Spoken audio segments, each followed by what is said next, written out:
This is wonderful.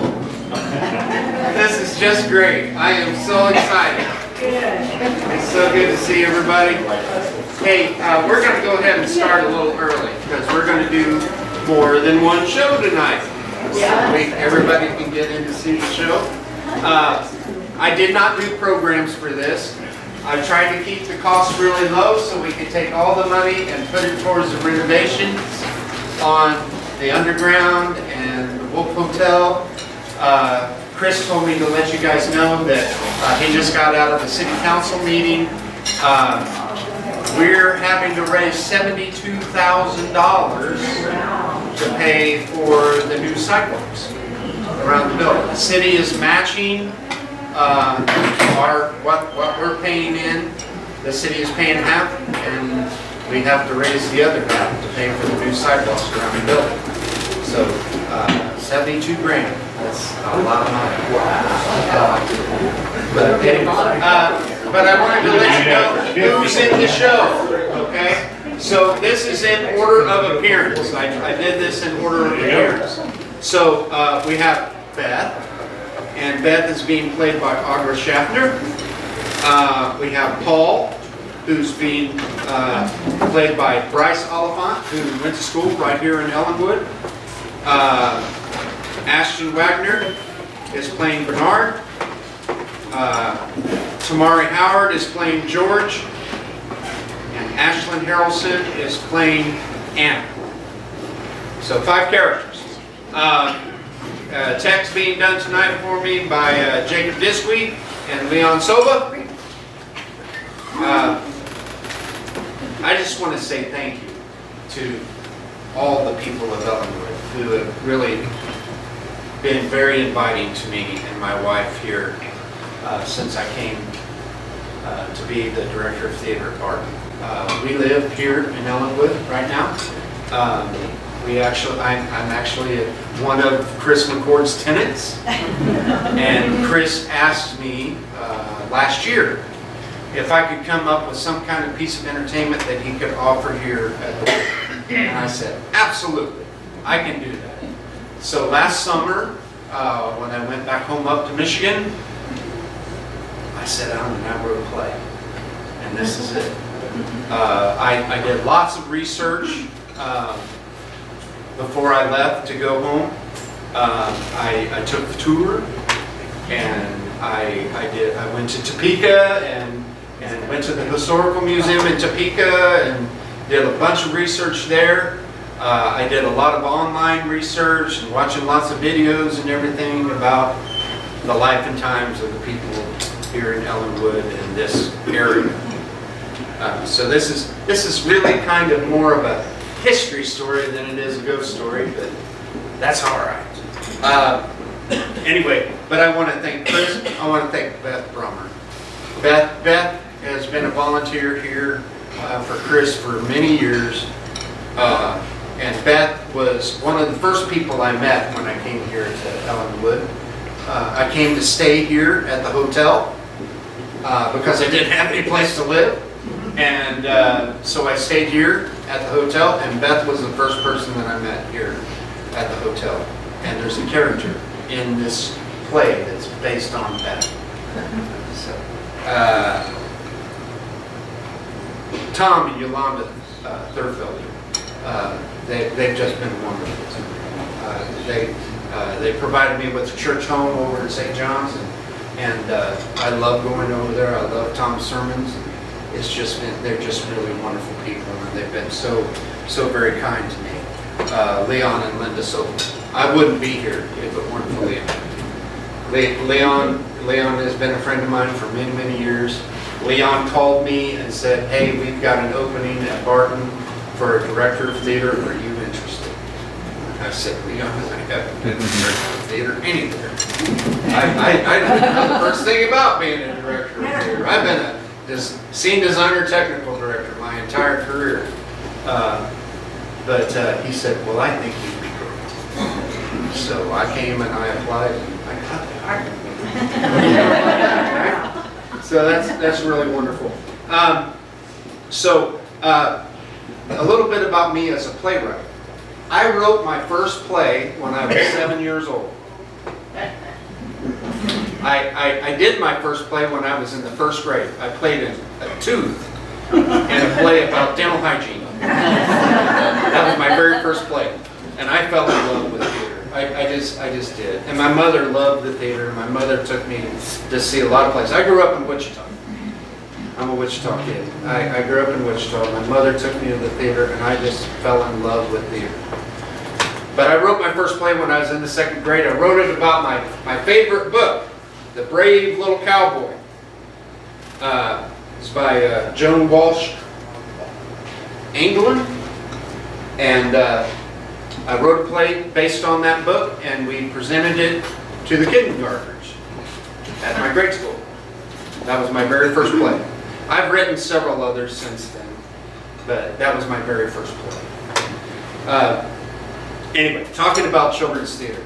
So we got something exciting coming up this year. I hope you guys will come out and support it. I'm really looking forward to it because I find it's just really heavy on my heart. I want to get people excited about theater. And the best way to do that is kids. Bringing kids to the theater and getting them excited about doing theater. That's what I love to do. And the reason that I love doing it is because I believe that theater teaches social lessons.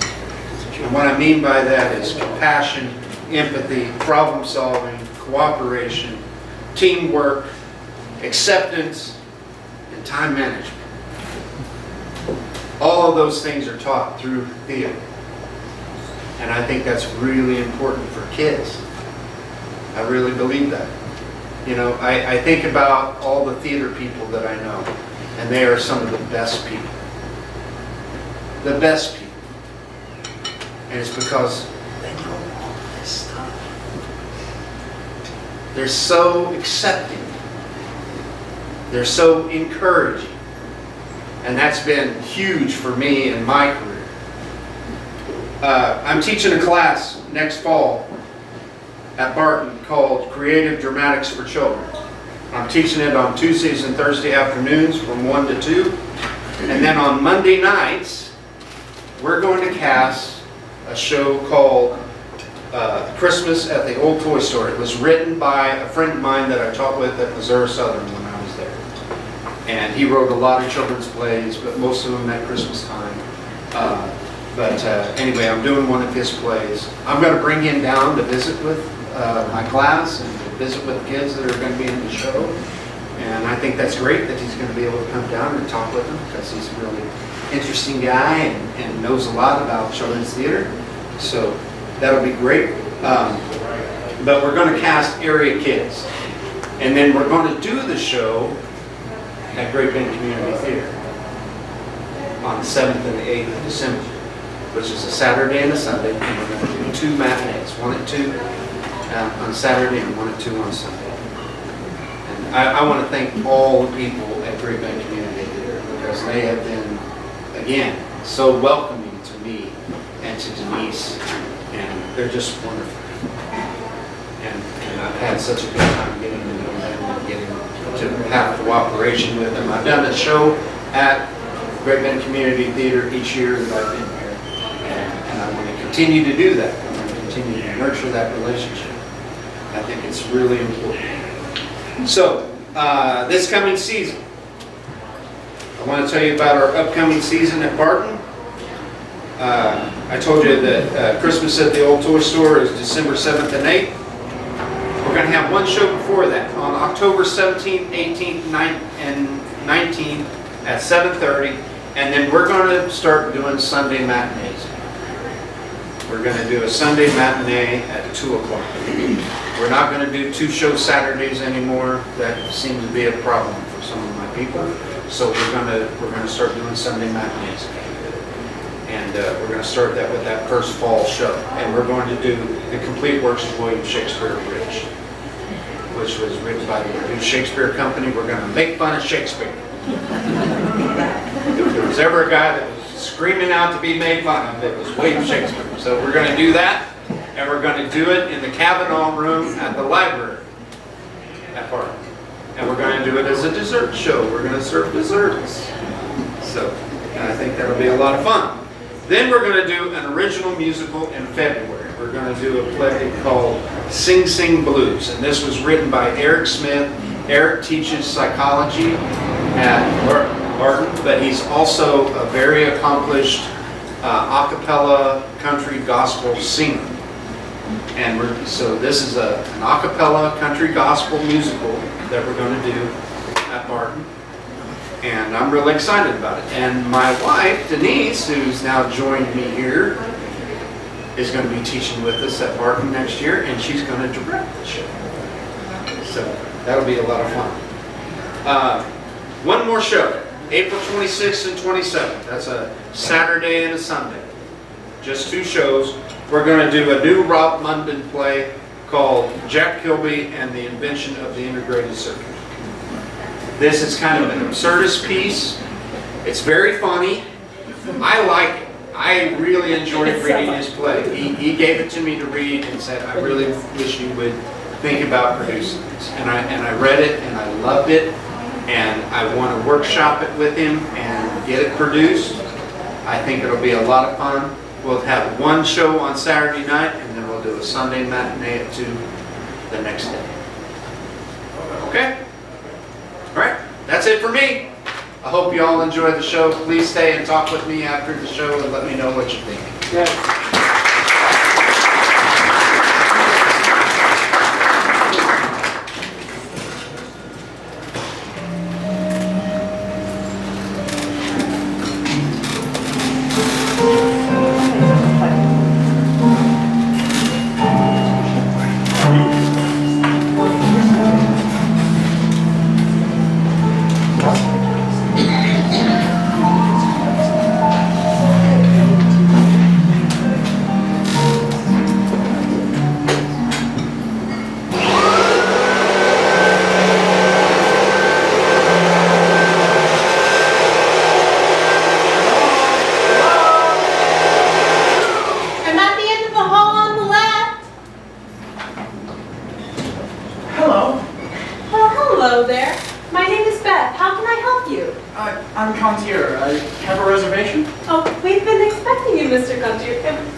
Yeah, flight delay.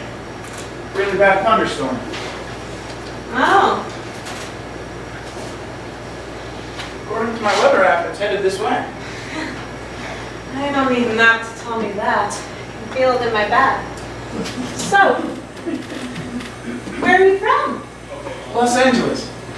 Oh, California. You really have come a long way. Did you fly into Wichita?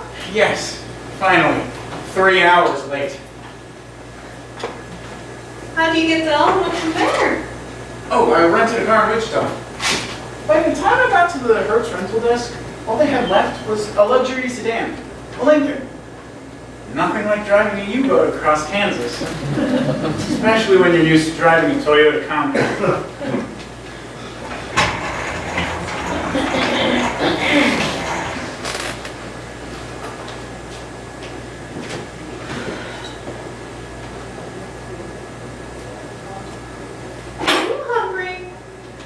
After all your traveling. I'm starving, actually. Well, it's not much, but I made some chicken salad this morning. It's in a butter container in the fridge. Then there's bread right behind you. Oh, thank you.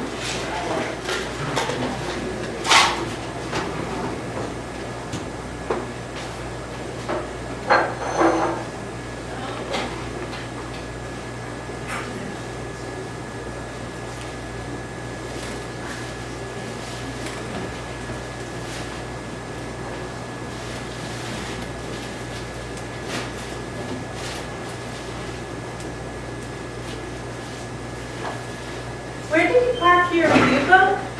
In the parking lot behind the hotel. That's the parking lot for the bank next door. You'll have to move your car in the morning. Then where should I park? Either in the street or behind the craft store next door. Alright, I'll park next door then.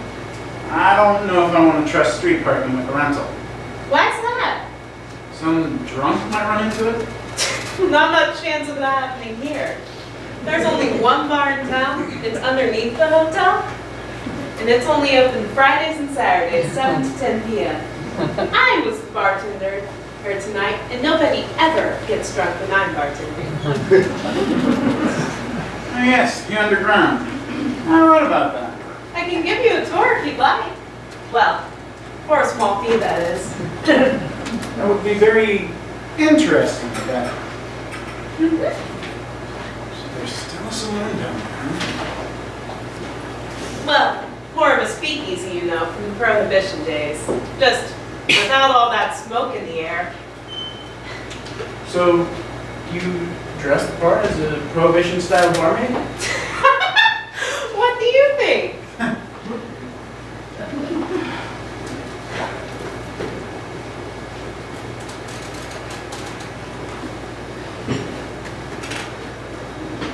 Are you tired? You must be after all your traveling. Yes. Yes, I am. Well, why don't you give me your card and I'll go downstairs and ring you up before, and then bring the ticket up for you to sign before I leave for the night. Yeah. So, I'll be here alone tonight? What, you scared? No. You can leave some of the lights on if you want to. They're all LEDs anyway. They don't use that much electricity. Thank you very much. Welcome, Paul. Wanamaker? I thought your name was Contour. Oh, Contour is my pen name. I'm a writer.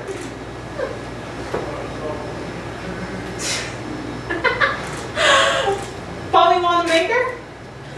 I think I would stick with Contour. Thanks. So, what room am I in anyway? Why don't you walk through them all and pick the one you like? Only time you get here. Something?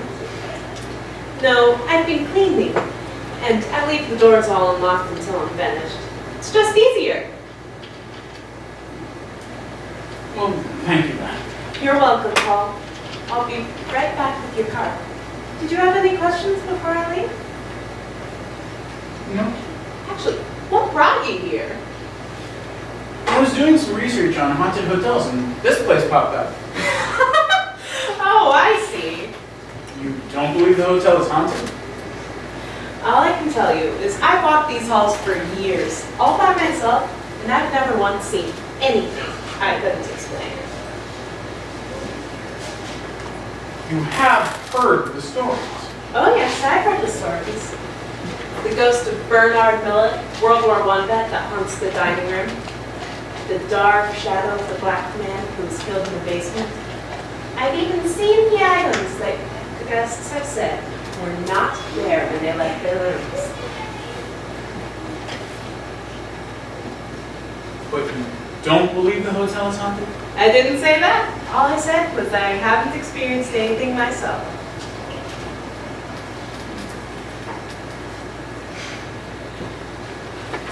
Well, I better go ahead and get that taken care of for you. See you in a minute, Paul. All right, thank you.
paid a jitney for a stale junk in the Pepper Joe Wax's Cafe when I got off the train. That stuff's expensive.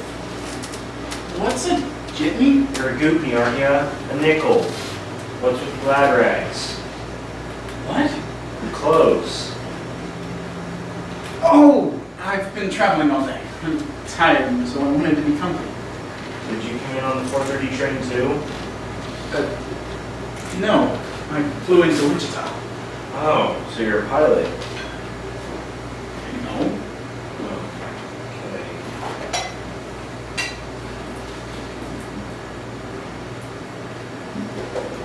I'm sorry, what is your name, sir? Bernard Joseph Millet, private, 3298493.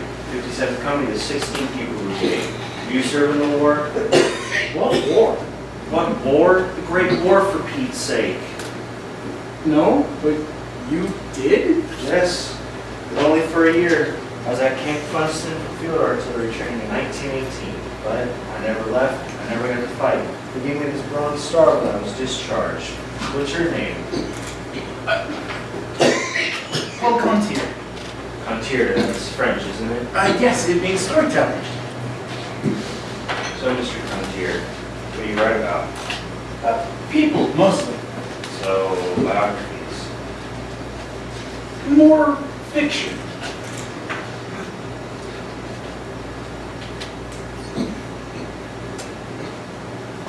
But you don't, well, you said Contier, but you don't look like a Frenchman. Oh, Contier is a pen name. My wife came up with it. I'm a writer. I got that.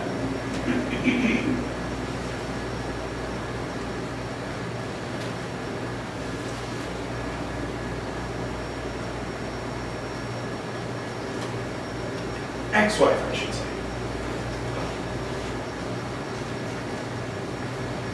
So you said you write about people? More fiction. So you write about people who don't exist? Sometimes, but now I'm onto something new. What's that? I'd really rather not say. Let's just say it's different and yet the same. So let me get this straight. You're still writing about people who don't exist. Same and different? Yes. Well, you did say your ex-wife, so you're no longer married? That's right. Did you ever remarry? No. What's with the wedding band? Oh, that's complicated. Complicated, believe me. What happened? She asked me for a divorce. She left. I didn't leave her. She said she met her soulmate.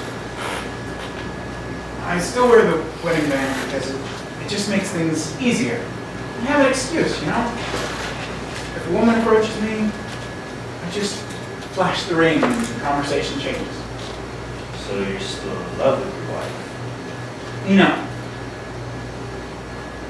I don't know. What I do know is I'm no longer interested in a relationship. That I do know. So let's just say this kind of hypothetical. If she came back tomorrow, would you take her back? In a heartbeat. And what are the chances of that happening? Next door to impossible. Really sorry to hear that. How long ago was this? 6 years. That's a long time. Are you okay? It hurts a little more every day. I work every day to try and keep my mind occupied. Sometimes it works, but then when I try to sleep, there it is. And you've lived with this for 6 years? I admire you, Paul. I just went through a similar experience. I mean, we weren't married, but that's what I wanted. She ran off to California with some posh louse and married him. California, that's where I'm from. Is it as pretty as the pictures? Yes, beautiful and green. Sure wish you could have seen you in color. Holly and I were going to go there after we were married. How did you and Holly meet? So on the streets of Larned all the time. I sold shoes at Crush department store.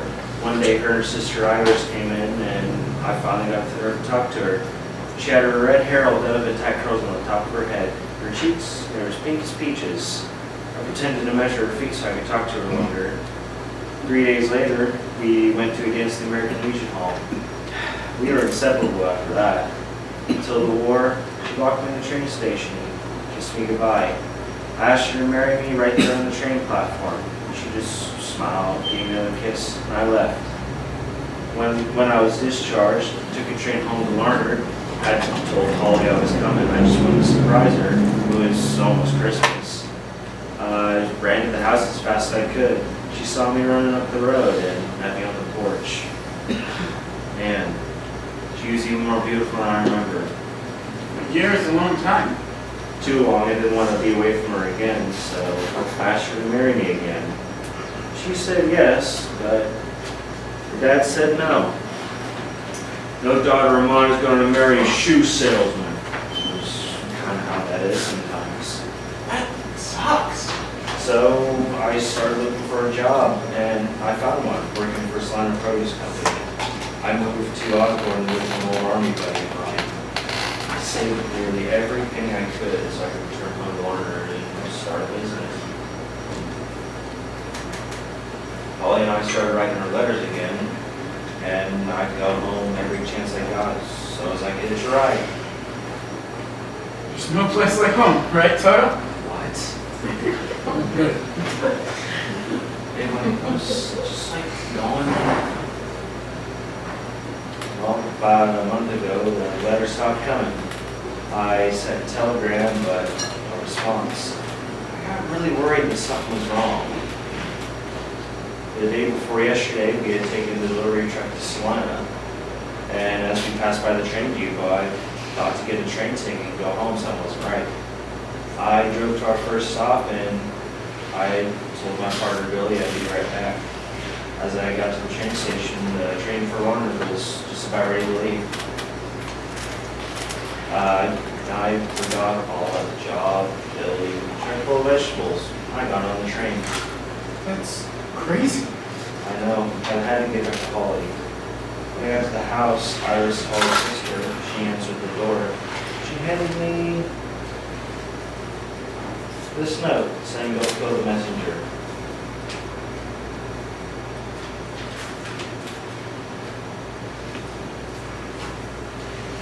Bernard, I don't know how to tell you this, so I'm just going to say it.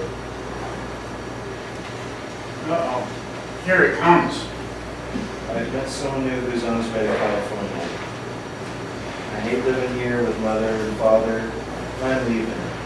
Hope someday you'll be able to forgive me. Love, Holly. Bernard, I wouldn't wish that upon my worst enemy. I'm so sorry. Never been shot, that makes me what it feels like. You know that feeling. Someone just shot me in the heart. Well, I walked back to the train station. I didn't even stop to see my brother. Walked back to the train station, bought a ticket for the next train.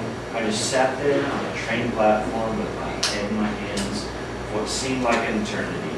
Pictures of Holly's trip to California, the new man, his fine clothes, their wedding, all running through my mind. I've seen those pictures too. Oh, when I got to Ellinwood, after I had my stale donut and coffee at Waxy's, I went to step on the Easer Mercantile, got me some glad rags and a gold watch. Then I went downstairs to Young's Barber Shop and got my town shine. Now that it looked dapper, checked in this fine hotel. After I got cleaned up, sat down at this table, had a fine steak dinner, a piece of apple pie, which only cost me 2 aces. Got $17 left when you come in. And how are you doing now? Now. Oh, now that I look good, got food in my belly, I think it's time for me to go. Well, Bernard, it was nice talking to you. I think there was a reason for us to meet tonight. So do I, Paul.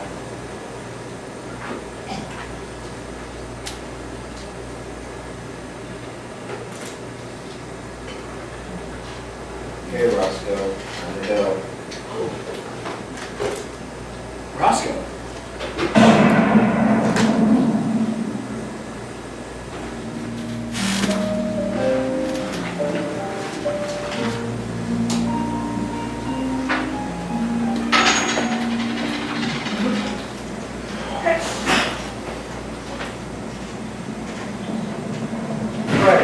October 13th, 11:58 p.m.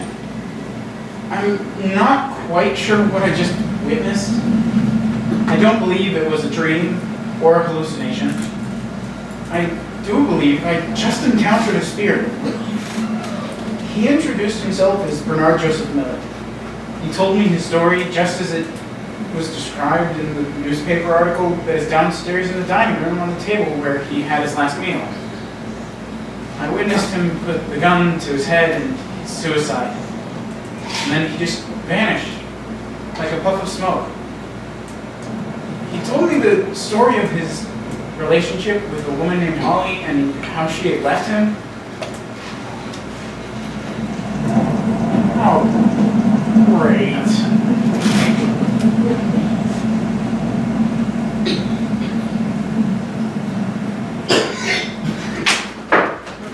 Still, Mr. Charlie? Going for your broomstick? What? Going like that? I don't understand. Well, let's see what that is. I don't have a gun. Yeah, like, this town is a Jenny Go. No, it's not. It's Ellinwood, Kansas. It's next door to hell. I've yet to see a friendly face ever since I broke down outside town.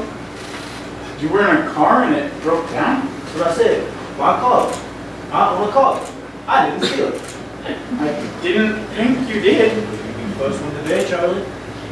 Well, my name's not Charlie. It's Paul Contier.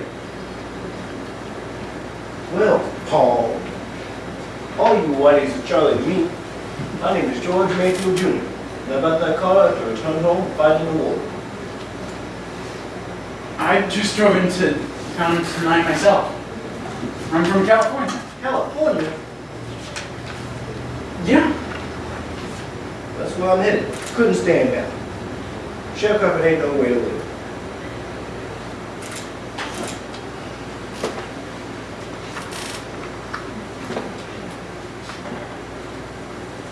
I hear they're practically giving away land out west. That's what I heard. I didn't drive though. I flew in from Denver and then rented a car in Wichita. You must be made out of money. No, not really. You say you rented a car? You can rent a car here? Well, probably not here, but in Wichita you can. But they went to a genie? A what? To a doggy. Sure. Never mind. I want you to catch your eye on the first thing smoking out of you, and won't get off till I'm in California. Oh, a train! That sounds like a great plan. I know. That's what I should have done. Instead of riding that busted down on the floor in that green book. Green book? Yeah. The map of all the sundown towns where the donkeys ain't welcome. It tells us where we can get a hot cut and where we can buy gas. Green book applies. Yeah, this here's a Bullhatchee. It's far past hell. I didn't thought I'd find a place that looks Alabama. They seem to the big days. Well, I saw lots of them in Wichita. Well, that may be, but not here. They made it very clear it was not welcome when I pulled into town. Really? Yeah, my car got hot and I need some more. Scared this bucket, pulled this fan hayseed, but my car got hot. I took the bucket from my head and swung it at my head. Jesus. Took it back to him and he shouted, who'd you steal that car from, boy? I told him I didn't steal that car. I bought it.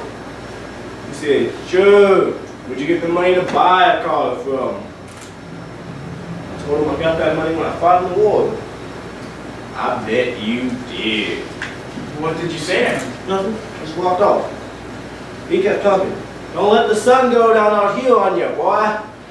So, where did you go? If I had no Sistine pump, I had an old barn under a big sycamore tree. It was hot, and the shade felt good.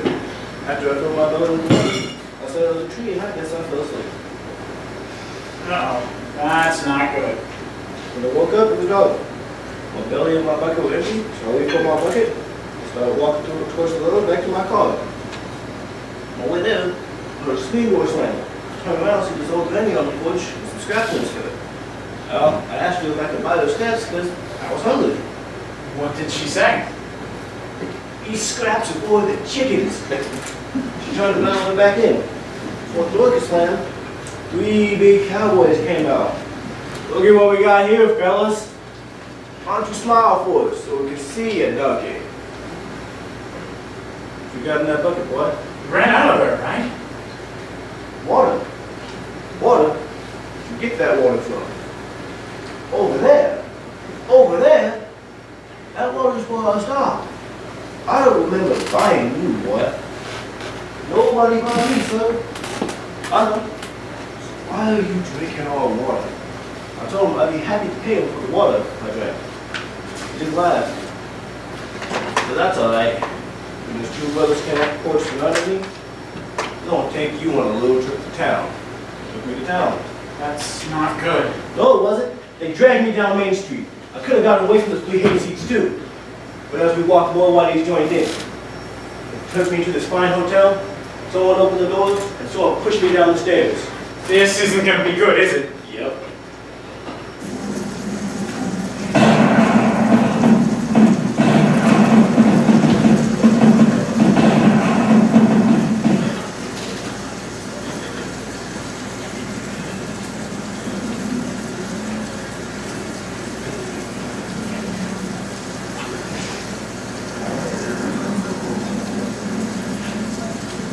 This place is cursed.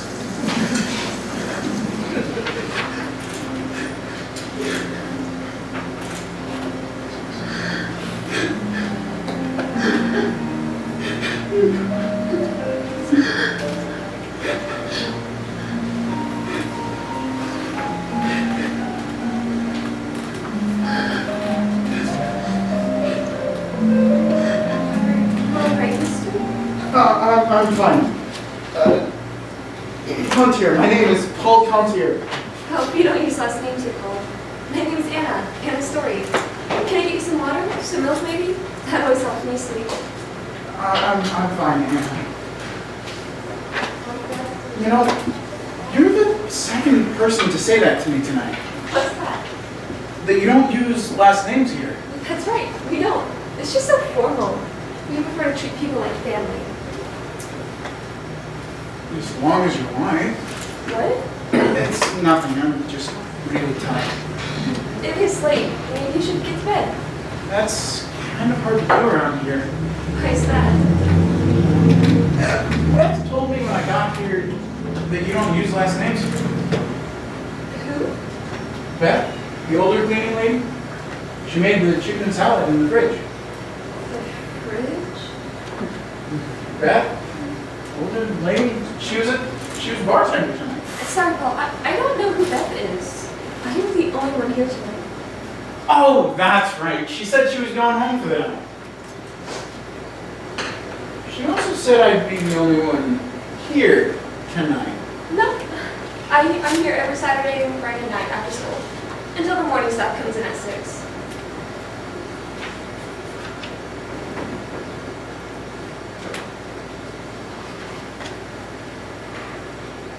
Let me see. It's a really nice picnic out there. Where'd you get it? Oh, it was a gift from my wife, our first Christmas together. Oh, so you're married. And no, not anymore. She left me. I'm so sorry, that must be terrible. Was it recently? No, it was a long time ago. What made you say that? Well, when I came in, I saw you crying. And then the other Caroline already written me or whatever. Oh, I can explain that. I had an experience with another gentleman tonight. It made me change my mind about wearing my wedding band. Oh, okay. Well, that's good. Well, I think she's crazy for letting a good-looking guy like you get away. You really think I'm good looking? Oh, yeah, I mean, you're tall and fit, and those glasses make you look so smart.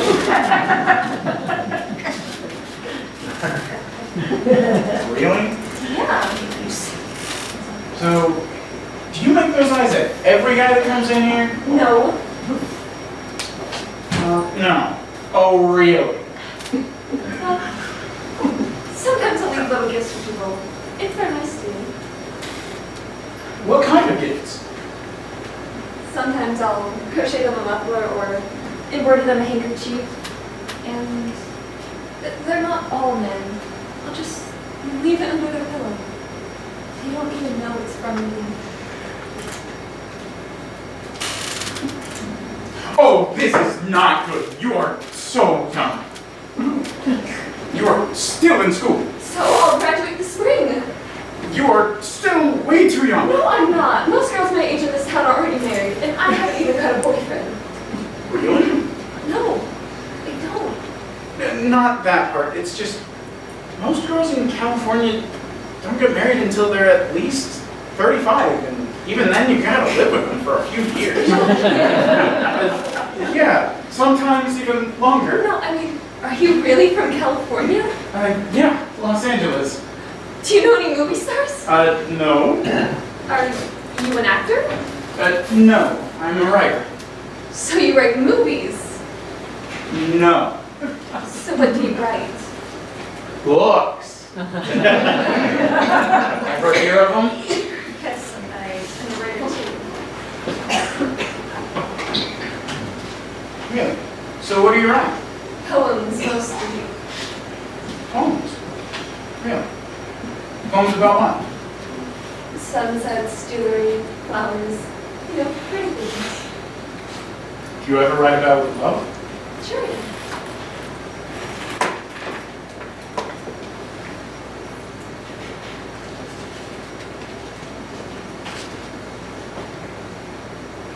Special, that is what you are.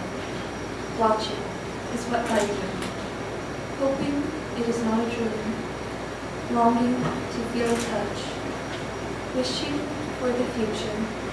Sending you my thoughts. Feeling so very good.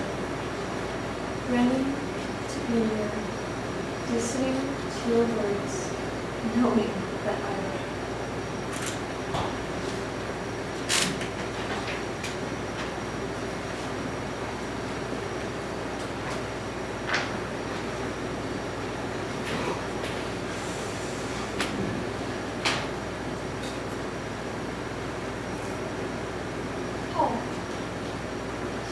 What do you think is my poem? That was probably the most beautiful poem I've ever heard. Really? Yes, really. So, you've never had a boyfriend? No. You've never been in love? No. That's incredible. That's incredible. You are. You're so beautiful inside and out. You know what love is? What it should be, anyway. Think I'm beautiful? Yes, Anna, I do. Nothing but my father has ever told me that. That doesn't mean it's not true. Thank you.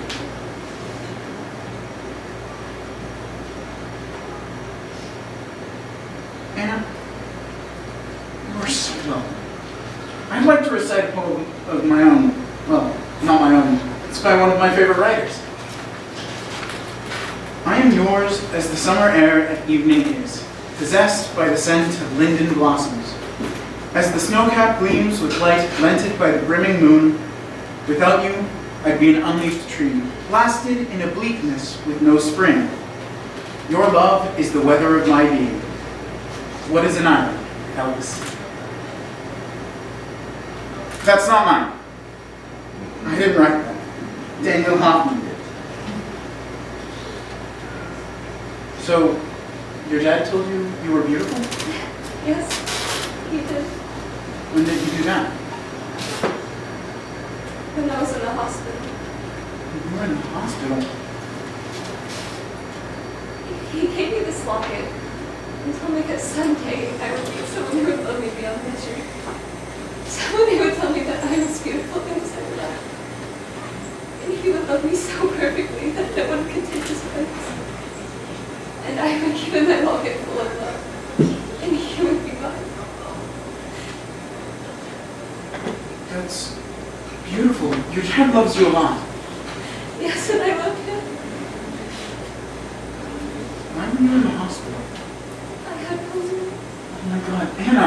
I was in an iron lung for 6 weeks. It was awful. This has been too much. I don't want to hear anymore.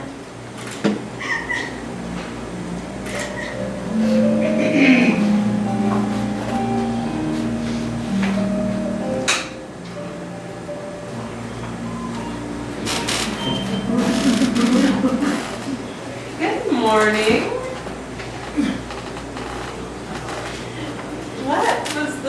What's wrong? Was the bed not comfortable enough? No.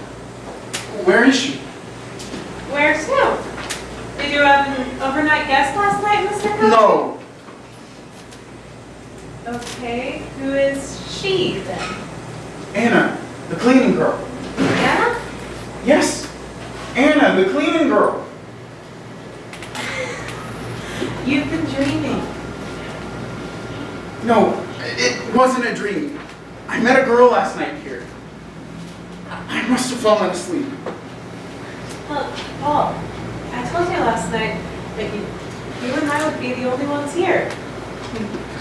We're the only ones in the hotel. You had a dream. A good dream, apparently. A dream. Where's my pen?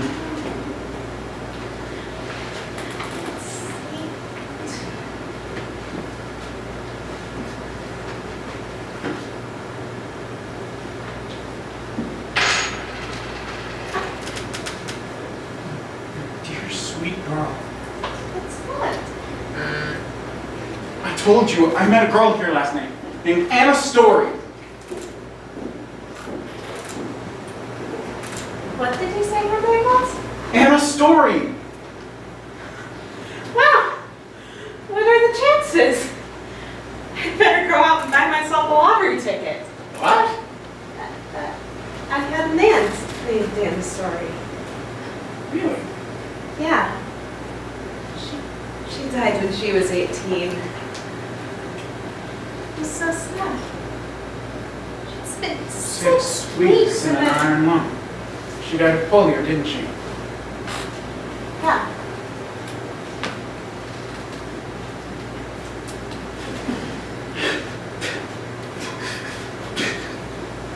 Oh, are you all right? She was so beautiful. She was. The pictures. She was. Last night was horrifying. I've never been so scared in my life. Are you okay? It was also one of the most memorable nights of my life. I've got to get out of here. Paul! Paul, you have to get dressed!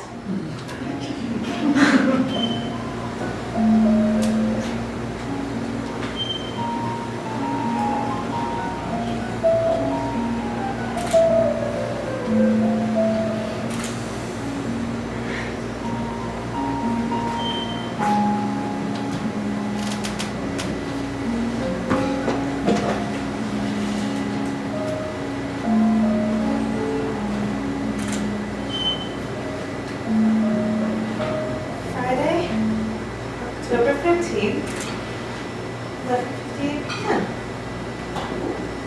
I'm not sure what I just witnessed.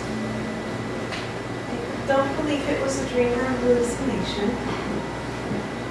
I do believe I just encountered spirit.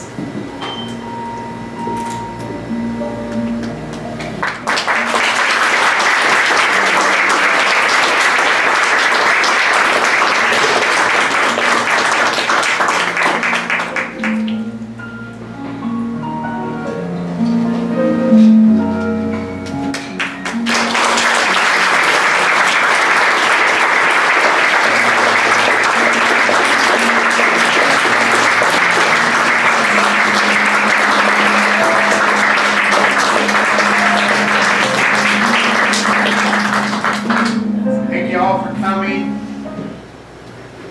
Please feel free to ask questions of these guys.